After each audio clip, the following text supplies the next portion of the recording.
Igual, si sale uns 10 segundos. Ya estamos en vivo. Bien. Bueno, hola a todas, a todos, ¿cómo les va? Espero que bien. Me imagino que están todos de a poco entrando a YouTube. Bueno, saben que hoy tengo un encuentro que va a ser un conversatorio con la doctora Beatriz Greco. La voy a saludar primero. ¿Cómo estás, Beatriz? Hola, ¿cómo estás, Silvina? ¿Cómo están todos, todas? ¿Qué tal? Bueno, muy bien, Beatriz. Acá comenzando, contándole a las y los orientadores y los docentes que están accediendo al link, que esto es un trabajo que se propuso en mi rol de capacitadora de la región 9 del CIE, de todos los CIEs de la región, que empezamos con una serie de videos, se hizo el primer video. Este video está enmarcado en poder tensionar el librito verde, como le decimos todos, y poder pensar esas categorías a la luz de lo que nos está pasando y que tienen que ver con la pandemia. Así que para empezar, lo que voy a hacer es, bueno, agradecerles ante todo, bueno, a Omar, que es el ETR de TIC, que está haciendo toda la coordinación, y paso a leerle brevemente el currículum de la doctora Greco para empezar con la charla. La doctora Greco es doctora en Filosofía y Ciencias Sociales por la Universidad de París 8 y por la Facultad de Ciencias Sociales de la Universidad de Buenos Aires. Es magíster en Filosofía por la Universidad de París 8, licenciada en Psicología de la UBA y licenciada en Psicopedagogía por la Universidad del Salvador. Es profesora titular de Teorías Psicológicas de la Subjetividad en la carrera de Ciencias de la Educación de la Facultad de Filosofía y Letras de la UBA, jefas de trabajos prácticos en Psicología Educacional, Facultad de Psicología, UBA, y en formación docente es profesora del Instituto del Profesorado Joaquín B. González y está a cargo del taller Escuela y Violencia y del espacio curricular Autoridad Pedagógica. Fue coordinadora del Programa Nacional de Fortalecimiento para Equipos de Orientación Escolar de la Subsecretaría de Equidad y Calidad del Ministerio de Educación de la Nación y actualmente dirige el UASIT, la construcción de autoridad de los equipos de orientación escolar a partir de la Ley Nacional de Educación. Es autora de numerosas publicaciones, entre ellas Los equipos de orientación en el sistema educativo, la dimensión institucional de la intervención, de editorial, no encontré, perdón. Emancipación, Educación y Autoridad, Novedad. de editorial Novedú, El espacio político, Democracia y Autoridad, de editorial Prometeo, y La autoridad pedagógica en cuestión, de editorial Homo Sapiens. Después les voy a contar que hay un nuevo libro, pero eso lo vamos a dejar hacia el final. Bueno, Beatriz, bienvenida, gracias por acompañarme y un poquito enlazando el video primero, sí, que yo tomé estas categorías que vos ponés y exponés muy bien sobre lo que tiene que ver con el trabajo y los lugares de los equipos de orientación en el sistema educativo. Vos tomaste esto en tu segundo video y propusiste que usemos esas mismas categorías para poder seguir pensando la intervención hoy en el marco de la pandemia. Sí, sí, yo, la verdad, Silvina, que te agradezco la invitación que hiciste al inicio de todo este proceso, porque efectivamente, yo creo que hay hoy una pregunta, y si ustedes revisan las múltiples intervenciones de filósofos, sociólogos, politólogos, antropólogos, ¿no? Muchos están preguntando, bueno, ¿qué categorías necesitamos para pensar hoy?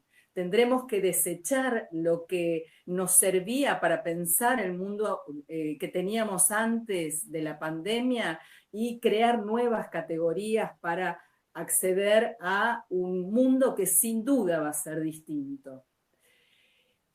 Cuando vos me trajiste la idea del famoso, del cuadernillo verde, trabajando nuestro posicionamiento, ¿no? En términos de equipos de orientación escolar, y releí a la luz de nuestras actuales circunstancias algunos de los conceptos, me dije, en realidad acá hay algo que se renueva, hay unas categorías que vuelven a estar en movimiento y que se tensionan justamente en esta circunstancia que nos toca. Hay algo de la escuela que teníamos que ya veníamos interrogando y compartiendo un posicionamiento crítico, no una crítica desde afuera, ¿no? Como diciendo, bueno, esta escuela, porque yo me posiciono en un lugar de saber, debería cambiar para tal o para cual lado, en un posicionamiento de orientadores y orientadoras expertos y expertas. Justamente la propuesta es a salir de ese lugar, colocarnos a la par y en interdisciplina, en un diálogo entre saberes, ¿no? Con equipos docentes, con equipos directivos, con otros profesionales de otras disciplinas. Y la escuela entonces que teníamos ya venía siendo interrogada en su trama, en su manera de mirar subjetividades, muchas veces de encasillar subjetividades en diagnósticos que clausuran la forma de pensar al otro y a la otra. Beatriz, ahora nos encontramos, digamos, con ese desafío que vos traés, ya una escuela interrogada, pero también a la luz de, por ejemplo, de esta institución como lugar material que tenemos, que es la escuela, esta escuela que como yo he tomado en el video y vos también lo tomaste en el tuyo, esta escuela que en algún punto es del ciclo pasado, pero hoy, que de alguna manera esa estructura que nos hacía de continente, hoy no la tenemos, por un tiempo no la tenemos, ¿no? Entonces, Exactamente. ¿qué pasa, digo, o qué nos pasa a los docentes y a los orientadores? Porque hubo un momento como de mucha desorientación hasta que pudimos situarnos. Claro. Bueno, yo creo, a eso iba, ¿no? Que me parece que hay unas categorías que ya venían tensionando lo que entendemos por hacer escuela, ¿no? Me parece que desde los equipos de orientación lo que hacemos todo el tiempo, aunque no lo explicitemos en forma completamente, eh, a veces con todas las palabras, lo que nos proponemos casi siempre es hacer escuela, sostener ese entramado que hace escuela, que permite que unos aprendan, que otros enseñen, que algunos dirijan, que otros supervisen, ¿no? Yo pienso más a la escuela en términos justamente de un espacio por hacer, siempre por hacer, aunque el edificio esté, y ustedes lo saben bien, los colegas y las colegas de Moreno, porque hace no mucho tiempo atravesaron a partir de la explosión, atravesaron una instancia sin edificios materiales, ¿no? Y se preguntaron por qué sigue haciendo escuela hoy. Entonces, ¿Sabes, Beatriz, algo... que ese punto que vos decís lo hemos tomado inclusive para pensar, porque era lo más cercano como para pensar la experiencia de hoy, estar pensando una continuidad pedagógica Claro. a través, bueno, obviamente de todo el material aportado por la Dirección General de Cultura y específicamente en lo que tiene que ver con los equipos de orientación escolar, toda la PCP que envió Psicología Comunitaria y Pedagogía Social para poder empezar a hacer un trabajo articulado entre, obviamente, los distintos niveles y las modalidades. Esa experiencia, que sí sirvió porque se hizo una continuidad pedagógica, pero contábamos con algo del orden de la presencialidad. Entonces, Claro. la no presencialidad creo que fue lo que en principio, y por lo que mucha gente ha podido decir, narrar, estos contactos que uno va teniendo con los distintos orientadores y orientadoras, hay algo de esta ausencia que puso en tensión e interpeló a ver qué pasaba ahora con estas cuestiones de trama que no eran en la presencialidad. Bien. Y en el mismo momento, digo, y se da todo en simultáneo, porque esta es nuestra coyuntura actual, categorías que ya venían tensionando el pensar la escuela. Una situación actual que nos toma de sorpresa de alguna manera y pareciera que rompe la trama y que nos deja sin, ¿no? Por ausencia de tiempos y de espacios, pareciera que nos deja sin esa posibilidad de hacer escuela, aunque con todos los intentos de sostener la continuidad. Me parece que también lo que se va imponiendo es la escuela que viene, es en simultáneo, porque lo que hoy nos interroga esta situación no está disociado de lo que nos va a encontrar en unos meses cuando podamos volver a encontrarnos, pero no solo por el encuentro físico y material, sino por qué tipo de institución, de trama institucional y qué manera de concebir las subjetividades nuestras, las de los profes, las de las familias, queremos reiniciar, retomar. O sea, yo creo que lo peor que nos podría pasar es intentar volver a una normalidad supuesta. En donde ustedes saben mejor que yo porque caminan el territorio y porque saben de las situaciones de muchos y muchas chicas, la desigualdad impera, y hoy lo que revela, ¿no? La pandemia y la cuarentena como un develador, un revelador, casi en el sentido de un catalizador, ¿no? Cuando hay algo que de repente te muestra que hay desigualdades que son como insalvables, porque hoy, ¿cómo armás vínculo? ¿Cómo enseñás, cómo aprendés con alguien que no cuenta con ningún medio tecnológico o con los medios para establecer, ¿sí? Alguna vinculación familia-escuela, familia-familia? Bueno, digo, hay también una reflexión sobre la escuela que viene, que Totalmente, Beatriz. que esperemos que no sea esto, ¿no? Volver a lo que ya teníamos con un supuesto confort que nos daría volver a la normalidad. Exacto. Beatriz, vos decías, bueno, esto de una escuela, en principio, volver a una escuela reconociendo esto que nos pasó. Y vos decís algo en el segundo video, hablás de un término que a mí me parece que estaría interesante que lo podamos retomar nuevamente, que es pensar la subjetividad de los chicos, de los niños, niñas, jóvenes, adolescentes, como narraciones, ¿sí? Digo, porque pensar en que esto que estamos llevando adelante tenga un sentido, hay dos cosas que se me presentan. Por un lado, esto de pensar la subjetividad como narraciones que vos traías en el segundo video, y otra cosa, pensar un poquito en el deseo de los docentes como para poder creer que esto que estamos haciendo es posible, es decir, que esto tiene un sentido y algo va a llegar, obviamente, a través de lo vincular. Exactamente.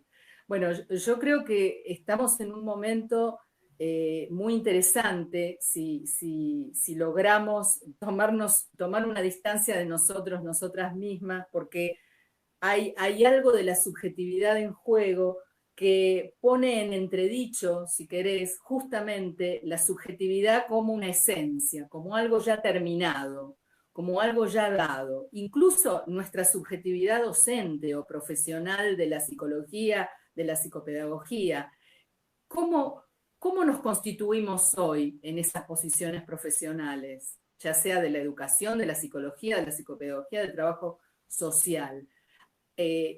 ¿Cómo, si no es la subjetividad una narración, podríamos estar habitando este lugar? Y cuando digo habitando, digo no atravesando sin pensar en qué estamos haciendo o qué estamos renovando, ¿no? La palabra habitar justamente lo que implica no es solo estar en un espacio, sino construirlo y pensarlo. Son las tres cuestiones, ¿no? Que un filósofo relaciona. El habitar tiene que ver con el construir y el pensar. Y ese pensar es el armado de una posición que hasta hace muy poco, tal vez ni siquiera la interrogábamos.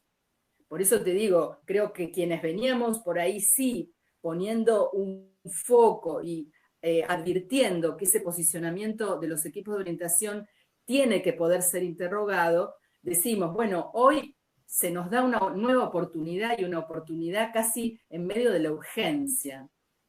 No, nuestra posición claramente es una posición de autoridad, pero una autoridad, algo que conversamos no hace mucho, Silvina, sí, una sí. autoridad pensada no en términos de imposición o de saber, de dueñas y dueños de un saber que podría develar la solución de todos los problemas de la escuela, sino una autoridad sustentada en la habilitación de otros y de otras.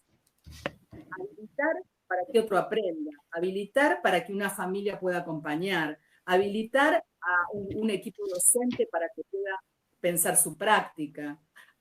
Es decir, es un posicionamiento, si querés, asimétrico, porque la autoridad se caracteriza por la asimetría, no podría haber una relación de autoridad de pares o absolutamente horizontal. Podríamos pensar en términos de las paridades que autorizan, ¿no? Esto es verdad.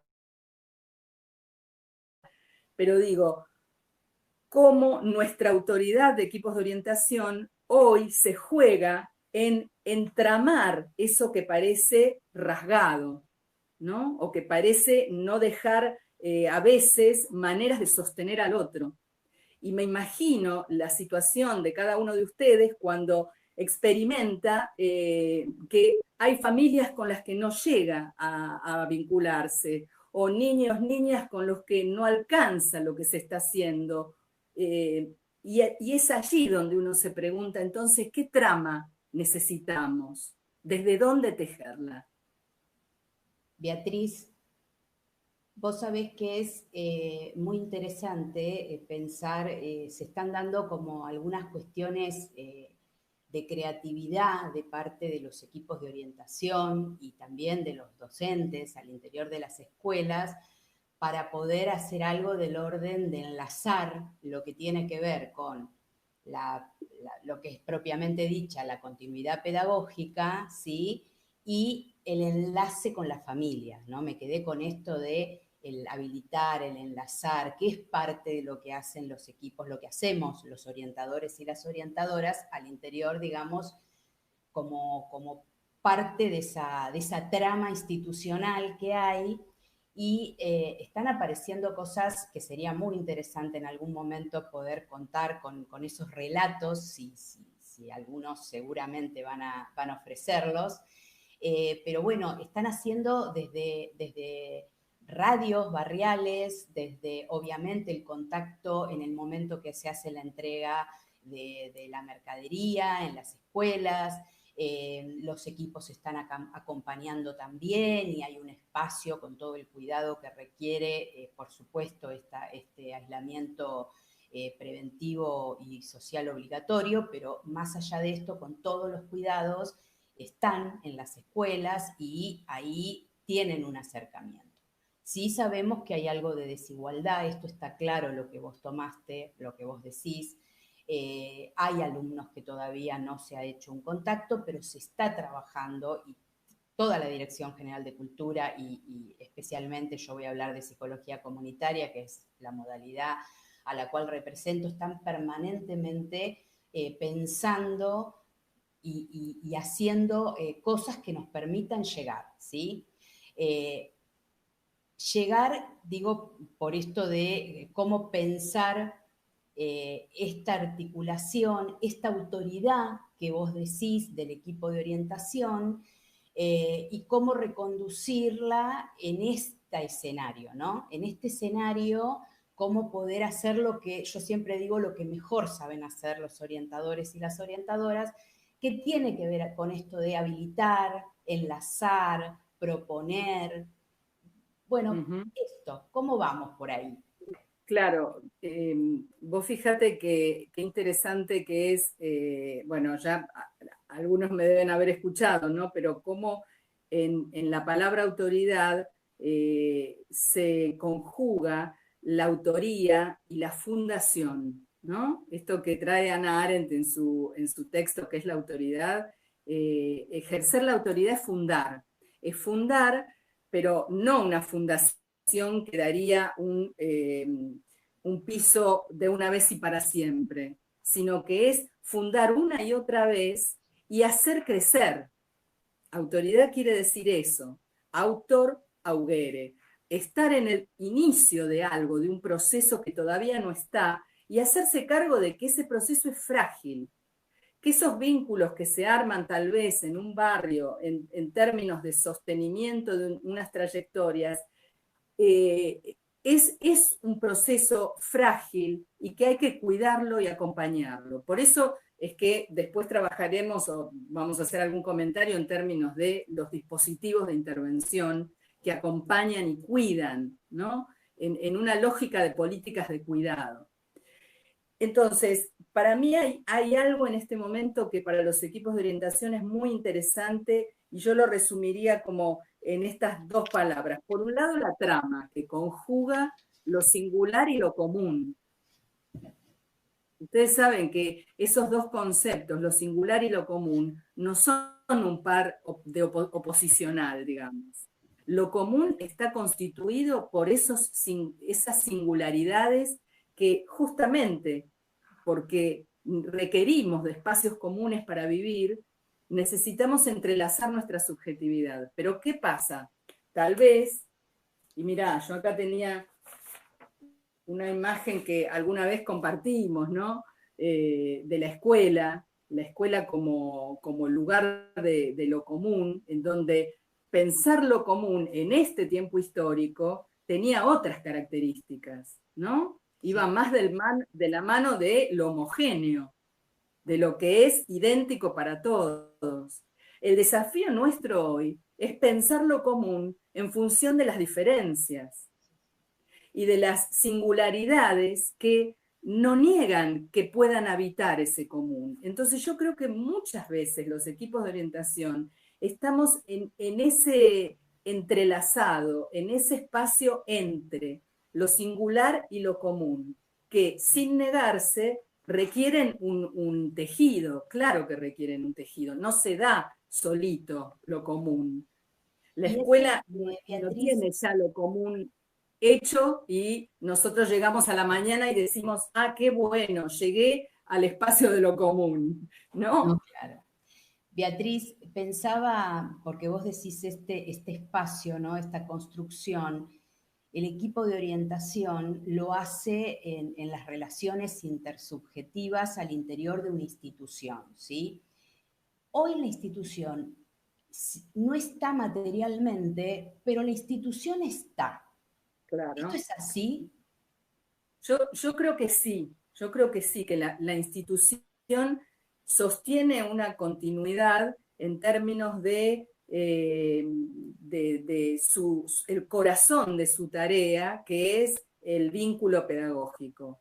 Por eso, cuando acompañamos algunos procesos con profes, yo trabajo sobre todo en escuelas secundarias acá en Ciudad de Buenos Aires, y me encuentro con acciones de los profes que tienen que ver más con enviar actividades por mail, recibir el resultado de la actividad y poner recibido en el mail. Digo, bueno, pero se nos transformó ese vínculo en pareciera una cuestión burocrática, ¿no? en donde nos podríamos preguntar, ese ida y vuelta de mails, ¿construye vínculo pedagógico? ¿Construye subjetividad de un estudiante y de un profe? Bueno, una posibilidad sería pensar que la escuela se reduce a eso, a una planilla Excel donde vos volcás los nombres de tus alumnos e incluso,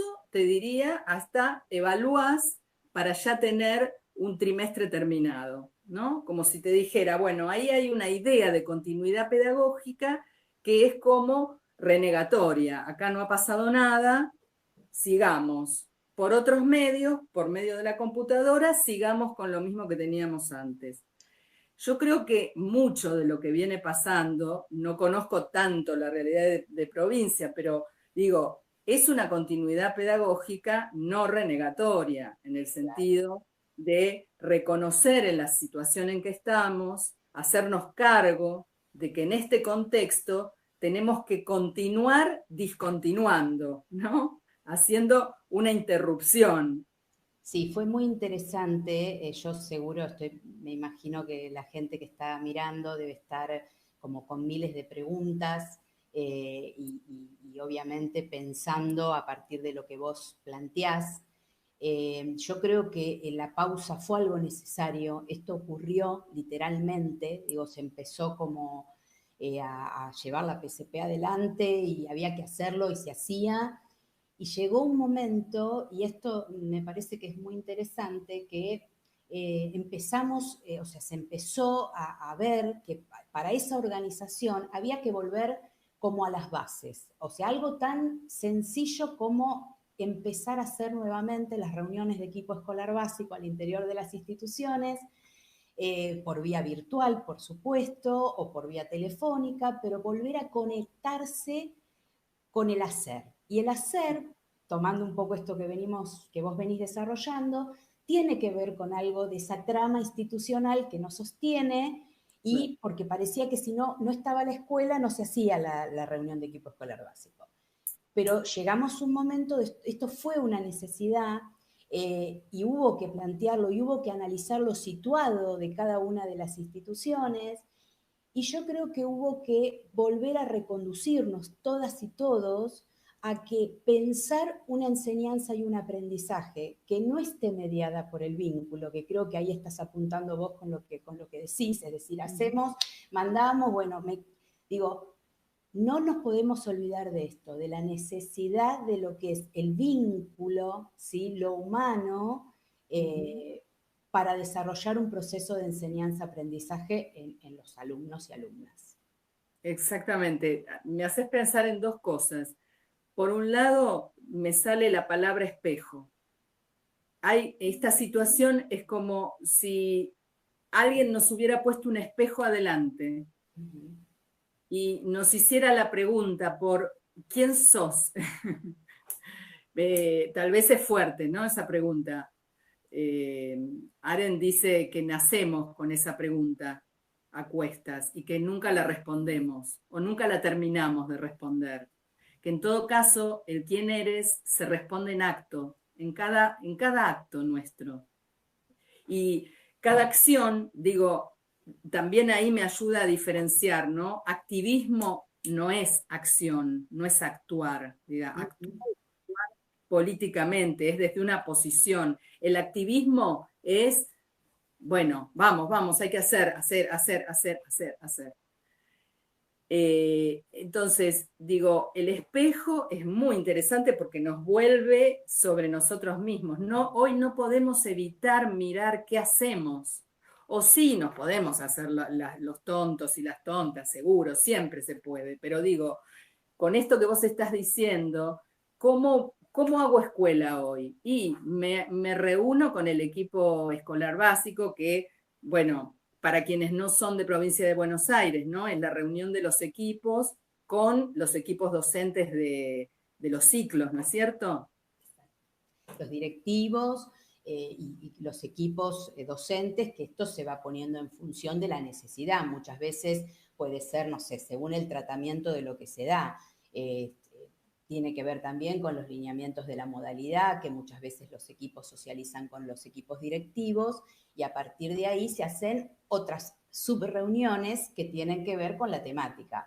No sé, podría ser, y un poco dirigido si hay gente que está mirando que no es de provincia de Buenos Aires, el interés, si tenemos una dificultad de alumnos con sobreedad en la institución, la idea sería poder relevar estos datos y juntarnos con los directivos, el equipo de orientación y los docentes que tienen este grupo de alumnos para pensar dispositivos, y acá viene la otra gran palabra, para el abordaje, ¿no? Nosotros creo que ese es uno de los desafíos permanentes, y es la pregunta la pregunta para los equipos de orientación, que tiene que ver con cuáles son los dispositivos, ¿no? Muchos de estos se llevan adelante, muchos se hacen, pero creo que siempre nos preguntamos por si hay otro tipo de dispositivos. Claro. Creo que hoy esto está a la luz. De nuevo, la situación es una ocasión para repensar esos dispositivos. Hoy con el impedimento del encuentro físico, ¿no? Pero también, si querés, con la posibilidad de renovar una sensibilidad.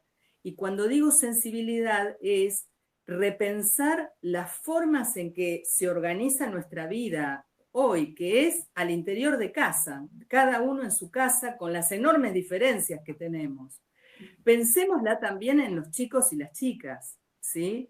Hoy, el otro día escuchaba la conferencia de Dussel cuando ella decía, bueno, hay chicos que se sienten excesivamente mirados. Sí, claro. Y tenemos a lo mejor un ojo, ¿no? En los dispositivos que está como más que del lado de la mirada amorosa con el ojo controlador. Y esto claramente, ¿no? Incide en las subjetividades que se construyen. También escuchaba una colega psicoanalista cuyo pacientito le decía que quería jugar a la escondida. En este momento.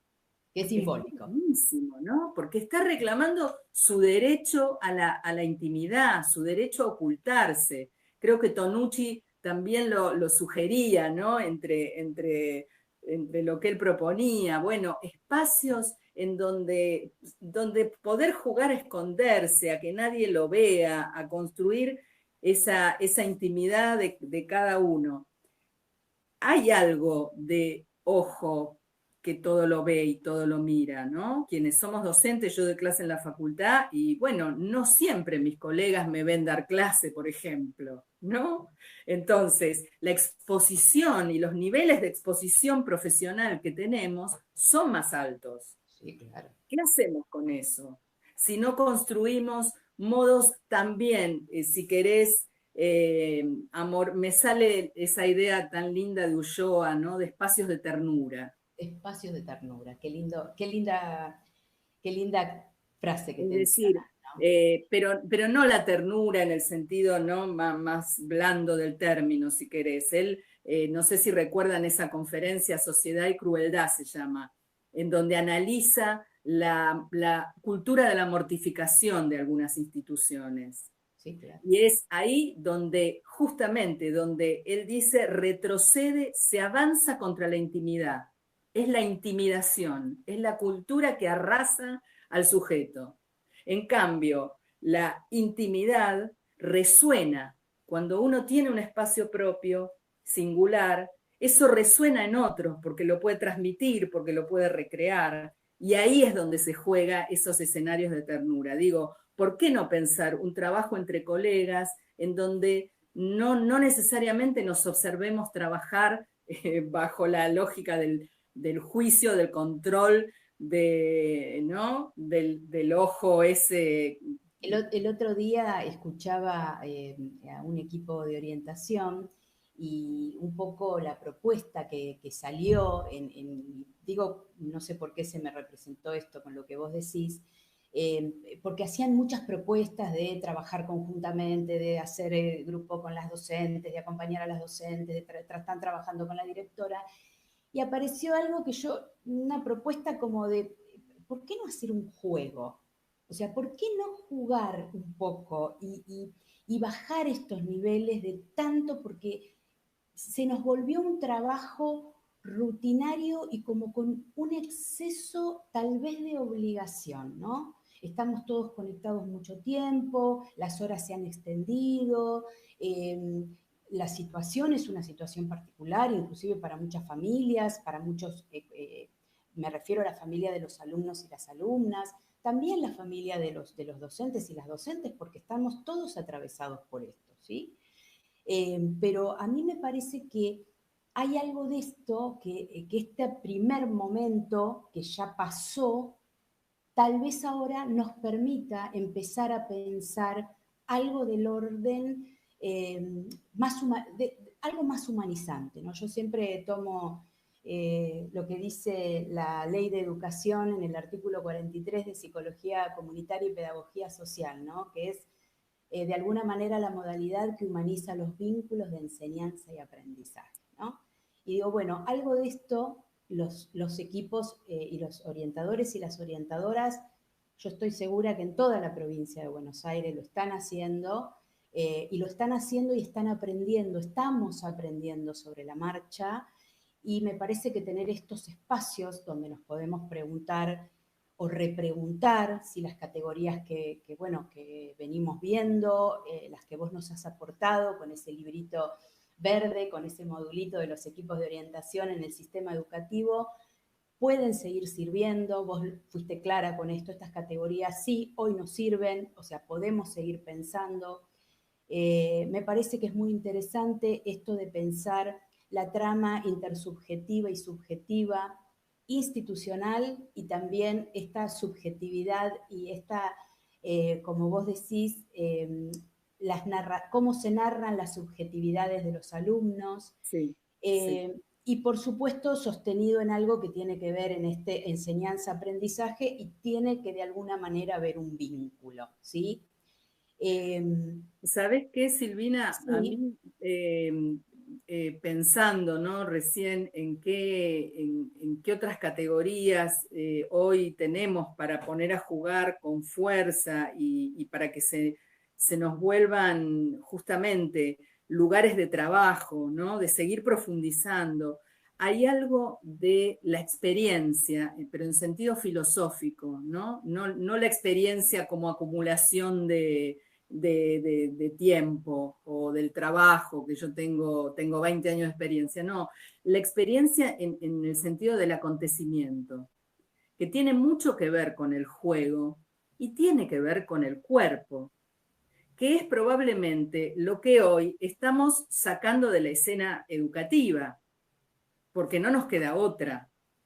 Pero cuando ponemos el cuerpo, cuando estamos en el aula, cuando logramos generar una experiencia en el sentido, ¿vieron esos momentos maravillosos en el aula en que un conocimiento, unas palabras circulan y se produce esa experiencia de la cual los docentes, las docentes también somos parte, no estamos afuera, no somos los que dirigimos la experiencia desde afuera, sino que nos provoca, bueno, yo creo que la subjetividad está atravesada y se transforma justamente a partir de este concepto de experiencia. Y aprender como experiencia es propio de la infancia.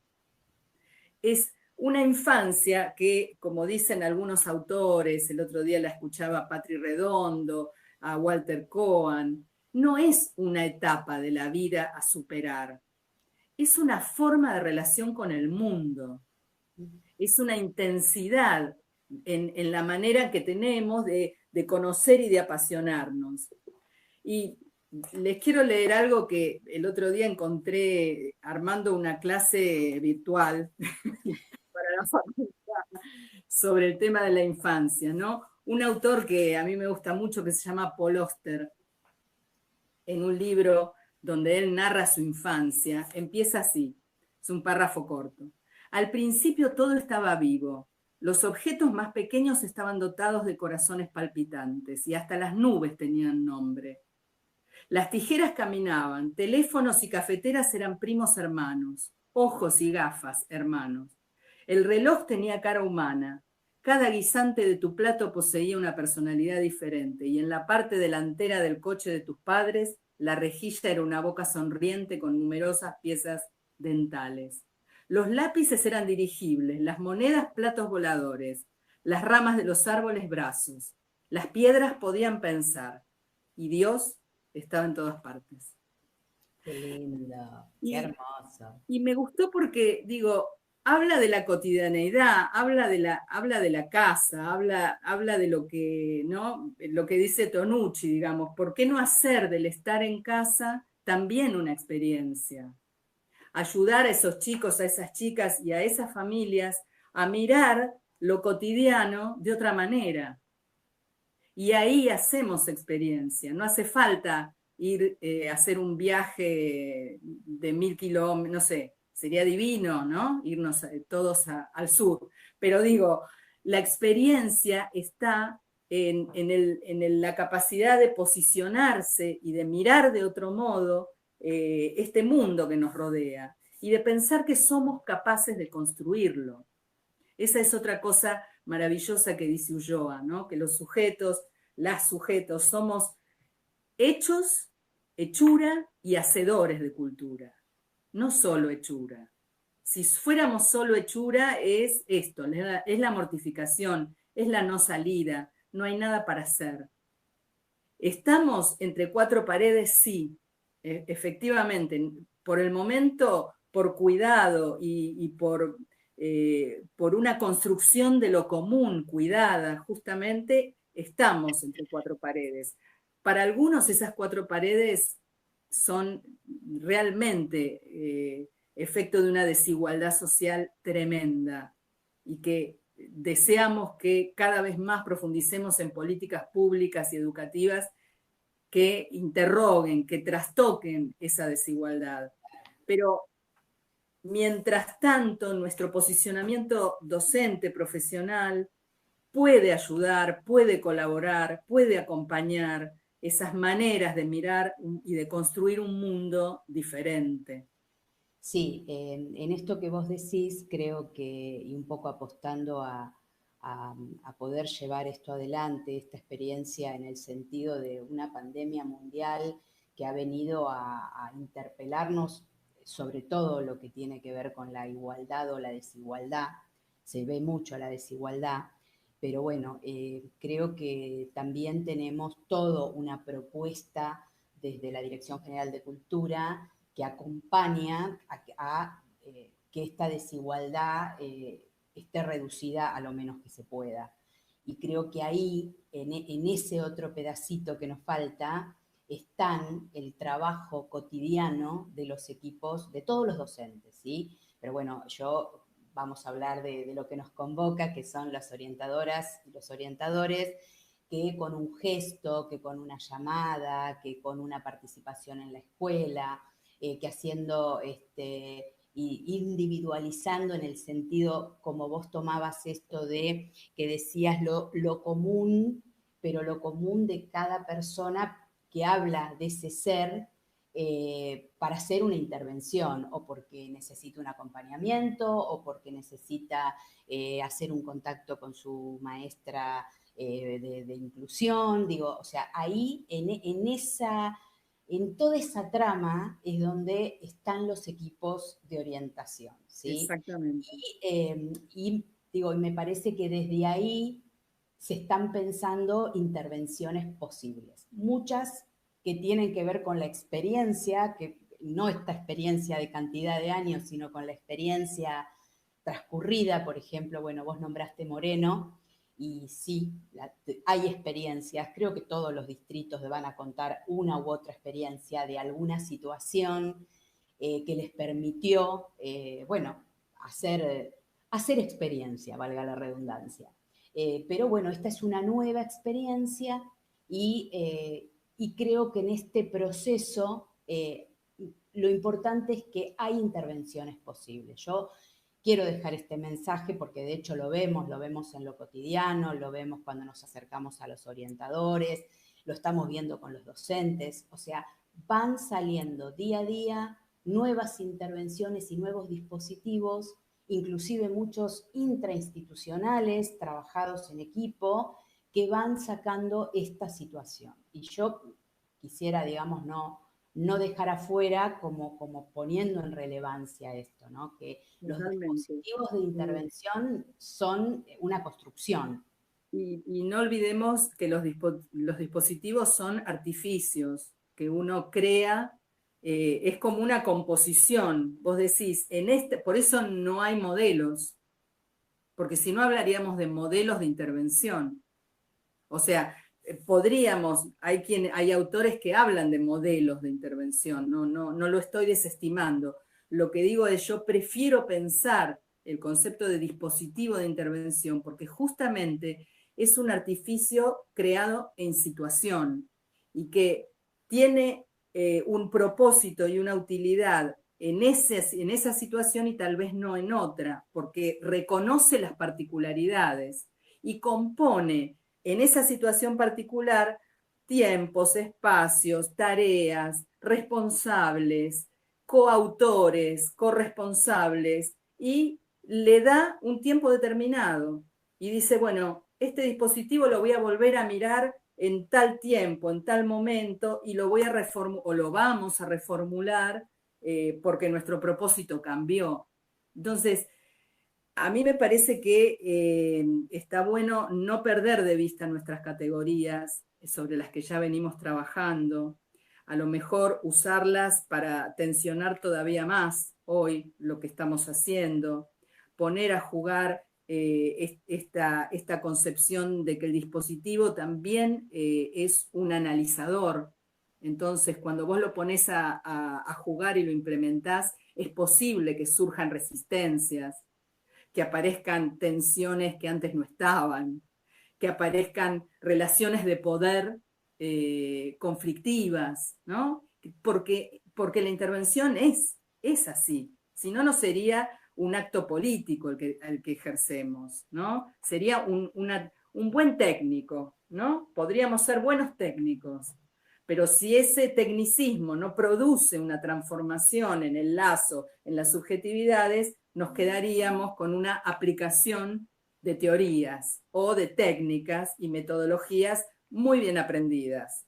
Pero no vamos por esa, Silvina, ya lo sabemos, ¿no? Vamos por un posicionamiento político que interrogue lo injusto y la desigualdad de la que, bueno, que padecemos, ¿no? Sí, claro. Porque además, ¿sabes qué? Yo creo que si no revisamos si no tomamos ese espejo del que veníamos hablando, a veces corremos el riesgo de fortalecer modos desigualitarios de mirar. Uh-huh.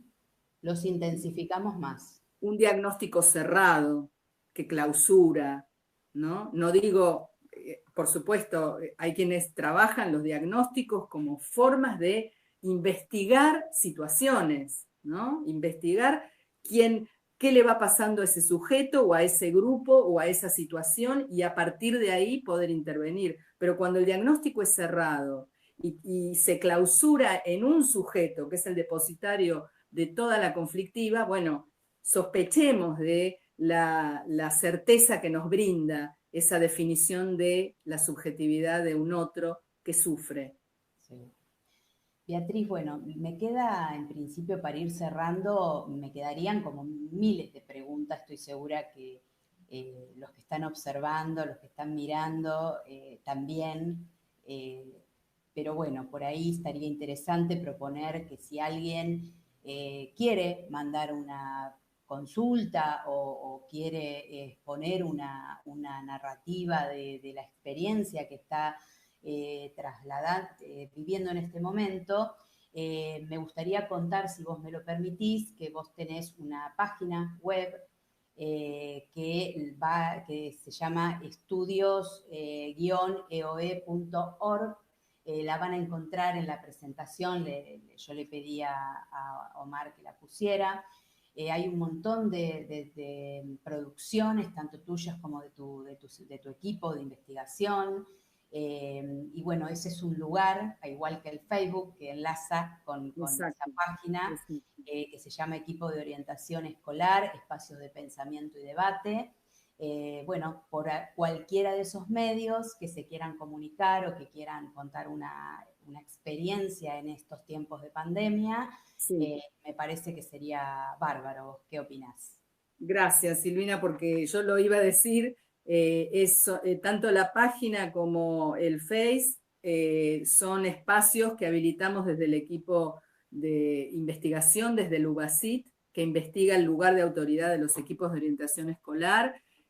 Un agradecimiento a David Eichenbronner, que es el colega que está atrás de toda esta construcción, y son espacios donde están todos y todas invitadas a participar. Y por último, bueno, nos acaba de salir un libro que en Homo Lo iba a Sapiens. decir, dale, decilo vos. Estamos muy, muy felices porque el libro había quedado detenido por la cuarentena en la imprenta. Pero bueno, la editorial nos avisó que ya está, se llama Equipos de Orientación Escolar, la intervención como experiencia. Homo Sapiens, nada, si googlean la editorial, lo van a encontrar. Así Bien. que Bueno, Beatriz. a seguir construyendo y un abrazo muy, muy fuerte a todos los colegas, a todas, por supuesto a los orientadores y orientadoras, docentes, directivos, todos aquellos que nos estén escuchando. Gracias, Silvina. Bueno, muchísimas gracias, Beatriz. Un gusto que hayas accedido a esta propuesta. Y bueno, yo también quiero agradecer a todos los que están en este momento viendo la conferencia, orientadoras, orientadores, agradecer al equipo, a los directivos del CIE de la región 9 que acompañaron esta propuesta. Y bueno, la voy a dejar comprometida, Beatriz, para algún nuevo conversatorio, y me gustaría tomar esto de la autoridad pedagógica de los equipos de orientación, ¿sí? Así que Buenísimo. sí, Dale. en algún momento seguimos con este tema. Bueno, dale, gracias. muchísimas gracias, Beatriz. Besitos, Chao. gracias. Gracias a todos. Gracias.